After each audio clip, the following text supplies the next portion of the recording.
বোন, কেবল একমাত্র এই কাপড়ের টুকরো নামে কি পর্দা? রসুল কি তাহলে এ পর্দার কথাই বলে গিয়েছেন আমাদের? কই না তো, ইসলাম তো আমাদের ভিন্ন কিছু বলে। ইসলাম আমাদের বলে এটি মহান আল্লাহ তাআলার দেয়া একটি লাইফ স্টাইল। শুধুমাত্র মাথায় কিংবা মুখে এক টুকরো কাপড় ঝোলানোর নাম পর্দা নয়। পর্দা হলো নিজের সৌন্দর্যকে প্রদর্শনী থেকে আড়াল রেখে শালীন থাকা। আর হ্যাঁ, হিজাব নিকাব পরে নৃত্য করা, নির্লজ্জের মতো নেচে গিয়ে টিকটক আর রিলস ভিডিও মেক করা, অসভ্যের মতো মুখে ইমোজি অ্যাড করে স্টোরি দেয়া, বেহায়ার মতো ছেলে জাস্ট ফ্রেন্ডের সাথে আড্ডা দেয়া, এসব আজ যাই হোক পর্দা হতে পারে না। এগুলো আপনার রবের কাছে নিষিদ্ধ অশ্লীলতা ও পর্দাহীনতা। তুমি কেন বুঝো না বোন?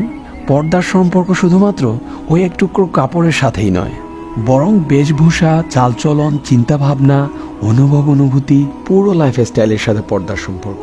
তাই বোন, তোমাকেই বলছি, পর্দাকে শুধুমাত্র একটি কাপড়ের মাঝে সীমাবদ্ধ না রেখে তা ছড়িয়ে দাও পুরো লাইফ স্টাইল জুড়ে। কে পর্দা করলো, কে করলো না, এসব বাদ দাও। তোমার কবরে এরা কেউই যাবে না, তুমি একাই যাবে, একদম একা। তাই শুরুটা তোমার হাত ধরেই হোক।